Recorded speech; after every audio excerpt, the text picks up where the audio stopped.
Hello, everyone. My name is Adam Pohl. Welcome to another Mount Athletics podcast, where today we take an in-depth look at the beginning to the women's basketball season with head coach Antoine White. The Mount women with a big win this weekend over Lehigh, 75-64, as Mount St. Mary's looks to get into a big home stretch in a non-conference game Monday night, December 15th against Mercyhurst, and then their first two conference games of the year, Friday, December 19th against Marist, Sunday, December 21st against Iona. We hope you're having a wonderful holiday season and getting ready for a very Merry Christmas. We're going to take a quick break. We're back with head coach Antoine White right after this.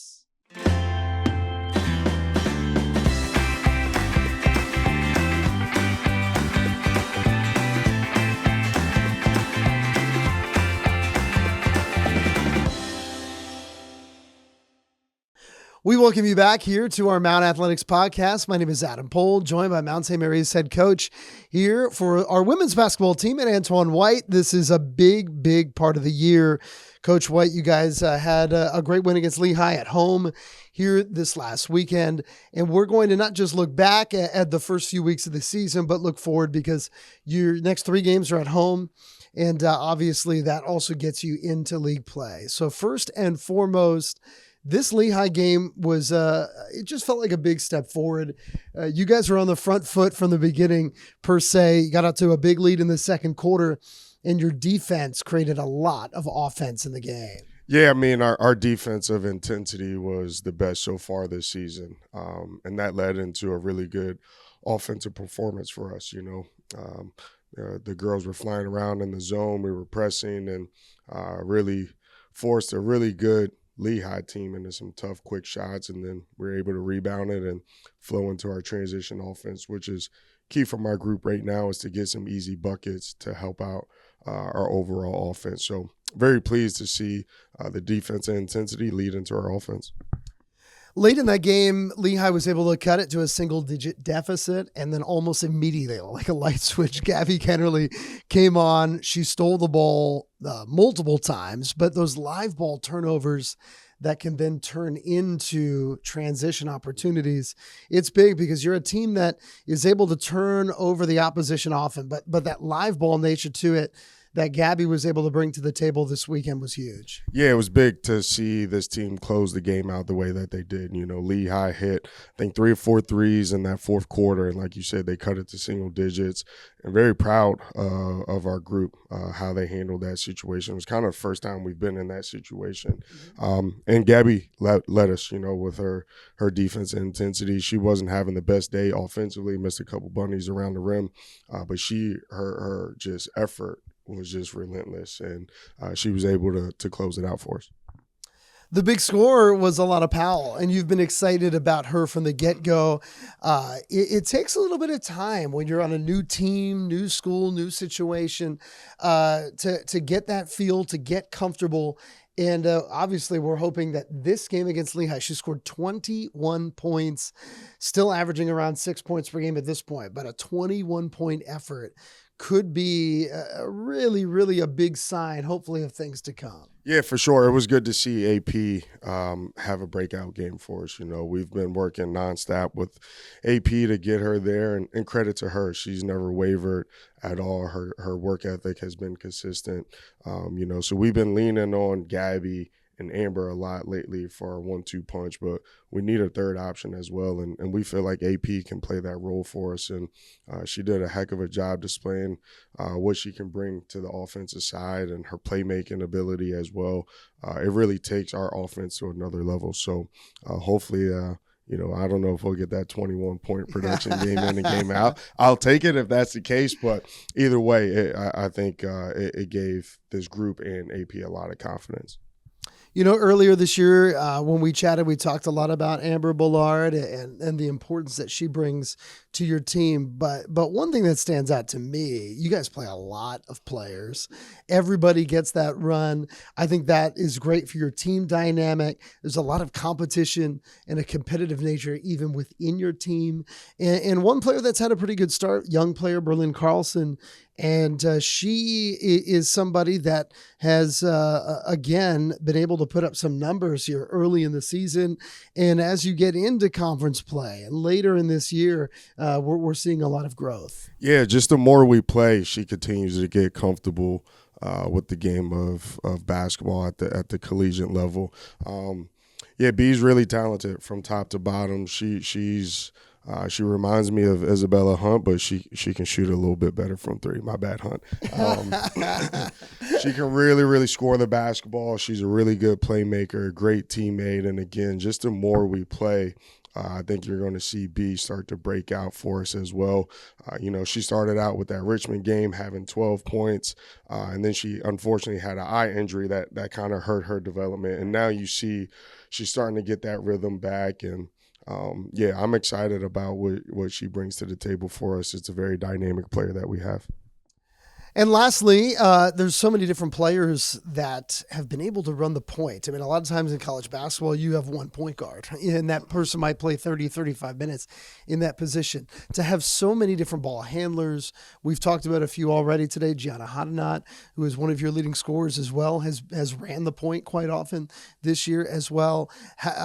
Does that give you a lot of fluidity as far as the types of plays you're able to run? It's kind of unique. It is. It reminds me of the group I had when I first took over with Keeks, Kendall, Mick, and Nay, and Hunt, and Jess. I did the same thing with that group, and it made us really hard. One of my former assistants, Joe Haig, used to be at Sacred Heart. He said, "You were the hardest scout. I didn't know who's playing point guard for you guys." So it's a luxury for us. There's going to be some teams, and Niagara's the first team that comes to mind, and Siena, who like to press, right? And you need multiple ball handlers. So the fact that we have that luxury with this team is a huge advantage for us. G can handle it. We've been messing around with Gabby handling the basketball a little bit as well. And Berlin, she can bring it up. Teo can bring it up. So it's a huge advantage for us. It's something that we're going to continue to mess around with. And I think it's going to help out our transition offense quite a bit. All right, folks, we're going to take a quick break. There have been 3 women's basketball home games between early November here and the middle of December. And guess what? We got 3 coming up over, if I can do the math quickly, about a 7 or 8 day stretch. So we're going to tell you about those 3 upcoming home games right after this. The time has come. The steak and cheese sandwich is back at Roy Rogers. Savory or spicy, make it yours with your favorite fixins. Go big and upgrade to a large drink and holster fry for the full cowboy experience. Get it while you can. Steak and cheese is here for a limited time only. See you soon at Roy Rogers.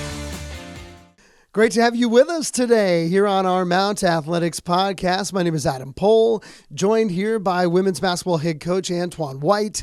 Big part of the season, Coach White. Obviously, the win against Lehigh.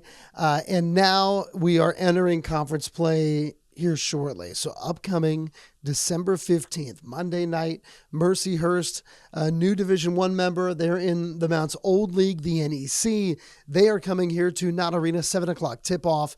Then on Friday night, here we go. Friday night, December 19th. It's a big one.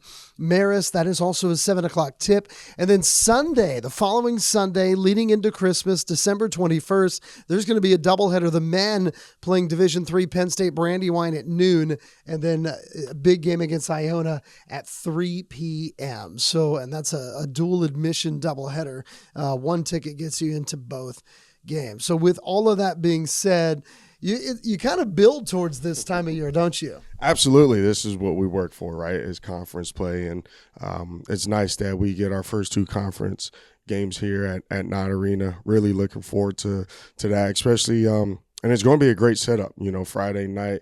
I can't wait for that atmosphere. And then Sunday, we'll follow it up with the guys who are playing before us. So really excited, and we got to take advantage of this, to have 4 home games in a row here is huge for us. So we can start a nice little streak, but we got to take it one day at a time.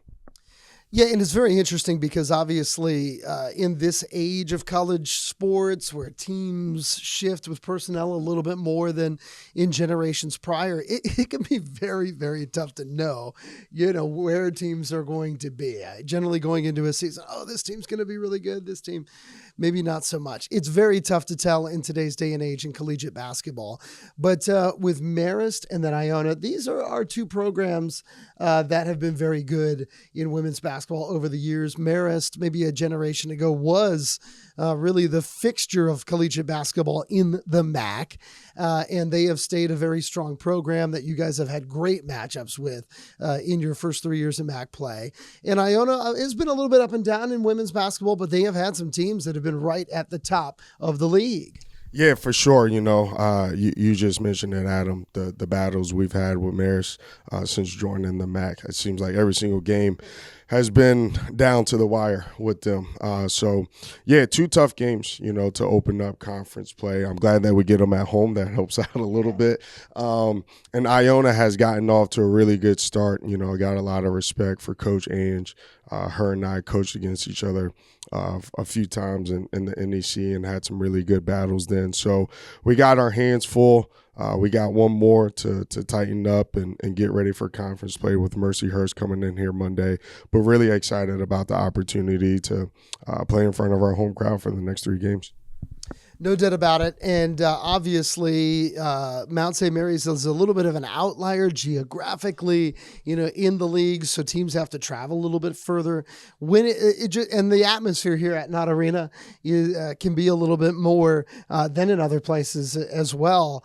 So you put those 2 things together, it makes winning at home even more important in a way. Yeah, and then, you throw our crazy chaotic zone in the mix with those factors as well. And that bodes well for us. There's and to start out this season, our home crowds, and I got to thank you for this, Adam, have been awesome. Our first home game, we had 1,500 people in here, and then followed up with our second one. It was another good atmosphere. So I'm excited to see what that Friday atmosphere looks like and Sunday as well. Again, followed by the guys game. I think our players are very fortunate to be able to play in front of some passionate fans. All right, folks, that's going to do it for us here today. We hope to see you, though, next week. Again, December 15th, a Monday night against Mercyhurst at 7. It's going to be Friday night, December 19th against Marist at 7. And then the doubleheader on Sunday, December 21st. Santa Claus is going to be here with the elves. I don't know if you know that, Coach White, but the men's game is at noon, and then the women's game. And it's a big women's game against Iona at 3 p.m. Get those tickets at mountathletics.com. So thanks again for being with us. We'll see you again next time.